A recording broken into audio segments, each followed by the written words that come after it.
Welcome to the Council of Better Business Bureau's podcast, The Bistro, where we will discuss today's hottest consumer trends, predict the future with consumer experts, and learn how elite businesses and entrepreneurs continue to push the envelope in today's marketplace. Hello and welcome to The Bistro. For the Better Business Bureau, I'm your host, Elaine Espinola, and thank you so much for listening. On The Bistro, we cover the latest consumer trends and take a look at what the future holds for shoppers. When it comes to beverages we consume, we hope making healthy choices is more than just a trend, but a way of life. Today, we're speaking with the co-founder and TEO of Honest Tea, Seth Goldman, to hear how his company is making organic beverages available, more accessible, and more convenient for American families. Seth, welcome to The Bistro. Thank you so much for joining us today. Sure, Elaine. Thanks for having me. Sure. So listen, after brewing tea for over 20 years, I'm sure a lot of things have changed, maybe your recipe, the packaging, but your mission with Honest Tea hasn't changed. Can you share your mission with our listeners? Sure. Well, we really started out with this idea that we could make a less sweet line of beverages. You know, we were thirsty for that. And of course, with less sweet means less calories. And of course, that means, healthier if we do it right and the drinks grow and spread, healthier diets for people. So that's the roots of how we built the brand. And as we grew, we realized that as we learned more about sourcing tea, organic tea was going to have a better impact on the ecosystem. And we believe on the people involved in picking the tea leaves and, of course, on the consumers eventually, too, not to mention the planet. So we became the first company to make organic bottled tea. And then as we learned more about how the tea was grown, we also became the first tea to support fair trade labor conditions, first bottled tea. And so that meant we gave back a portion of our sales to the communities we source from. And so for us, it's really this holistic look at how we can help, through our beverage, build this mission of health and environmental responsibility and social responsibility too. That is so awesome. And I love how all of that has unfolded from the simple solution of making sort of a less sweet tea. I love it. And, as most entrepreneurs do, you have an interesting story on how you got started with all of this. So tell us what motivated you to begin Honest Tea outside of wanting, the less sweet tea. But how did it all start? Yeah, well, it actually started in the classroom. I was at the Yale School of Management back in 1995.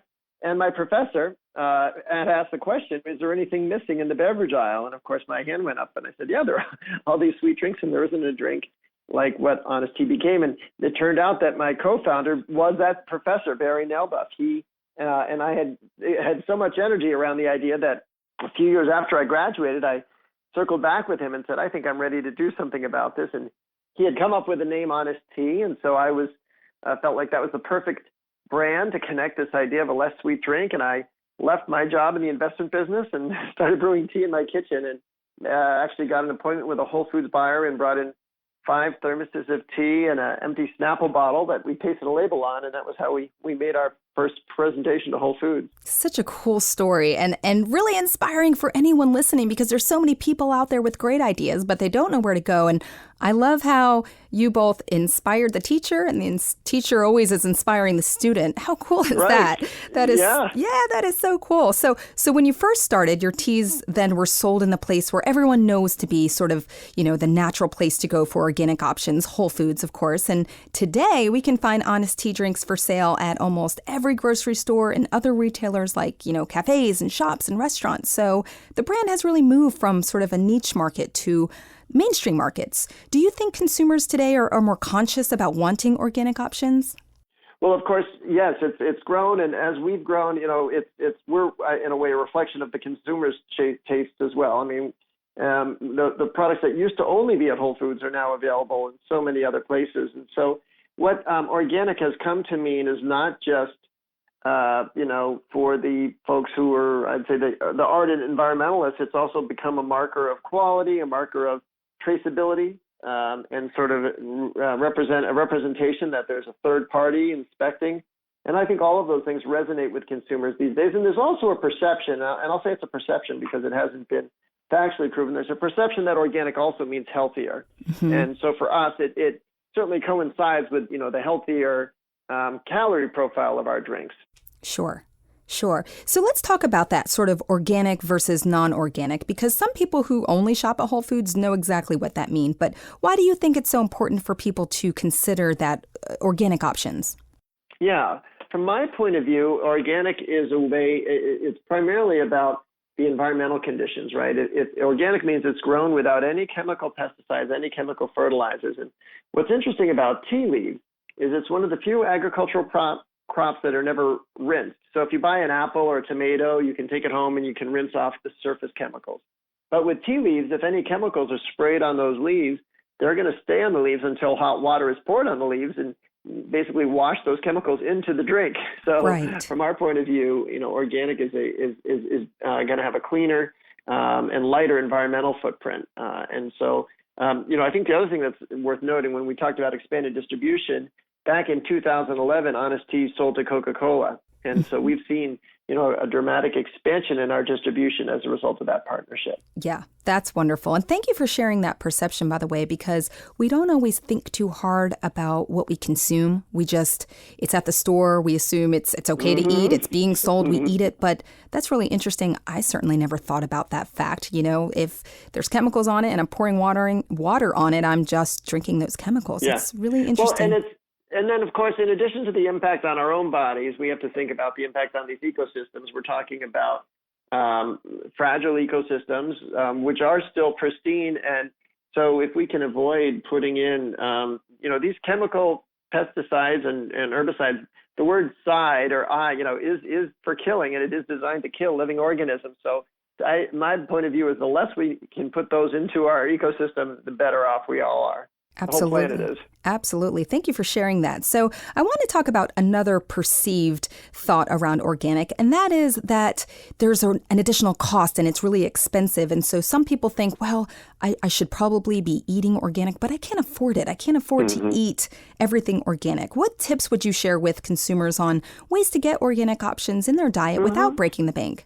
Yeah, well, I do think that's certainly important to recognize that not everything is affordable in organic form. I do think our drinks are affordable. And of course, our drinks like Honest Tea and Honest Kids are now carried at Wendy's and Chick-fil-A and Subway, which are, regarded as very affordable restaurants. And so I think I encourage people to take, just because you can't afford organic everything doesn't mean you shouldn't try to be organic with some things. Sure. So when you see our product at a restaurant like Wendy's or Subway or Chick-fil-A, the Honest Kids product actually is the same price as the non-organic product. So it does not always cost someone more to choose organic. Well, I definitely have noticed that personally, Seth, because I try and, consume an organic diet as much as I can. And just speaking to that affordability, I do the same thing when I go to the grocery store. I cannot afford everything in the organic way. And so I kind of pick and choose what I'm going to buy for my family. But I will say, Seth, if you look in my pantry, you will find those Honest Kids juice pouches, because that's important. Thank you. Yes. Thank you for that, because it's important to me as a mom and to a lot of moms out there that I want my kids to drink sort of more organic or what I perceive to be a healthier option. But at the same time, it's convenient. It's convenient for kids. It's funny. You can actually thank my son for that, because he was the one who came up with the idea for Honest Kids. I was, when he was about 11 years old, I was growing Honest Tea, and he said, well, how come you're selling all these healthy drinks to grown-ups, but you're putting these really sugary drinks in my lunchbox? And I was, we didn't have Honest Kids at the time. And I said, oh my gosh, he's right. And so that was what led to the creation of Honest Kids. You know what? I love that. Inspiration all around, from your professors to your own kids. I mean, that's the way. That's what I love about sort of businesses and entrepreneurships. You're just meeting a need. And when a kid says, hey, what about this idea? And poof, he made it. What's your son's name? Ellie, hey, thank you. Thank you so much for all the kids out there. And oh, by the way, I would think teachers are happier too, because less sugar means less being hyper, right, in the school. So I think that's personally awesome. Funny. He's now a teacher. He's 23 years old now, and he's teaching in Chicago, although he's teaching high school. So I don't know that he sees the benefits of that. Well, I am sure he does see the benefits of it somewhere, but that's an awesome story. And so, as we said, the juice pouches are now available in the kids' meal at Chick-fil-A, and Honest Tea is available at Wendy's and Subway. And thank you so much for really just working so hard to make this more mainstream and affordable and accessible for families everywhere. What has the feedback been? And do you think other fast food restaurants will and should kind of follow suit in kind of offering more organic options? Yeah, well, it's clear in all those restaurants you mentioned, the sales of their beverages have grown. So that's a very positive sign. And what we see and continually hear is that consumers don't expect to see organic on every item in the menu. And just as you mentioned, it's not that they can afford it everywhere, but it is reassuring to know that there are some opportunities to choose organic. And so it's been very positive, and we certainly have gotten increased interest from other restaurants too. We do feel like that's only going to grow. There's no reason parents will be any less interested in choosing these types of products for their children. Sure. So, I want to talk about something else. I was looking on your website, and there's a lot of great information there, so I recommend anybody go to your website. Actually, Seth, real quick, what is your website so we can share that with our listeners?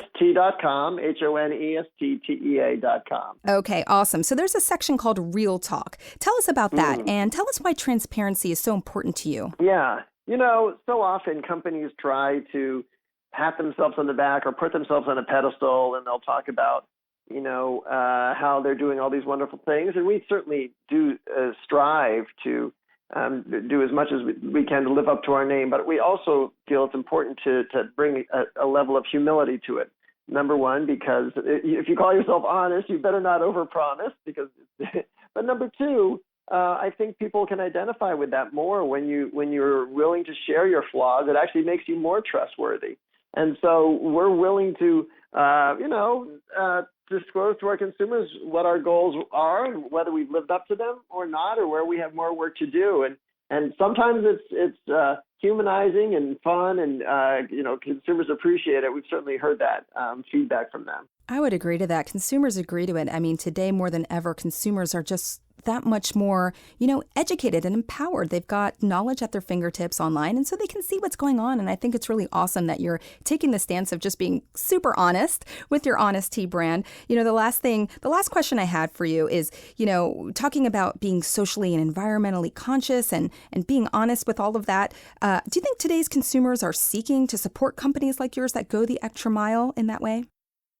I think there's no question that it's a plus, for consumers. I mean, they're still driven very much by price and taste. So you have to meet all the criteria. You have to taste great. You have to be able to be affordable.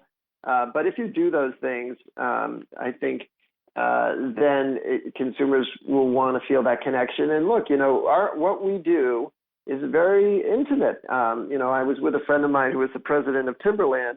And we were walking down the street once. We saw someone wearing a Timberland shirt. And he said, think about that. That person's willing to put my product, my brand on his body. What can be more intimate than that? And I realized what's more intimate is that our consumers put our product in their body. That's right. So if you have this, you have to have this trust. You have to be have developed a level of integrity that will hold up under scrutiny. Absolutely. Well, Seth, thank you so much. I love your passion. Thank you so much for sharing your story, sharing all of these awesome consumer tips with us. And I want to thank our listeners for listening today on The Bistro. You have certainly provided a lot of great information, and I hope our listeners go to your website to learn more about Honest Tea. The Better Business Bureau is deeply committed to building and advancing a better marketplace, a trusted marketplace for all, because trust always matters. Seth, thank you again so much for joining us today. Thanks, Elaine. Sure. For the Better Business Bureau and as the host of The Bistro, I'm Elaine Espinola, and I thank you for listening, and I encourage you to give us your feedback on this episode. Until next time, it's been my pleasure discussing better business with you. You just enjoyed the Bistro podcast. Be sure to tune in next month for a brand new episode. To learn more about our other shows, visit betterbusiness.blueberry.com. That's betterbusiness.blueberry.com and subscribe. The thoughts and opinions expressed on this podcast are the views and opinions of the guests, not those of the Better Business Bureau, Council of Better Business Bureaus, or program affiliates. This podcast is for information and educational purposes only and is copyrighted with all rights reserved. This podcast is protected by Blueberry's Terms of Service.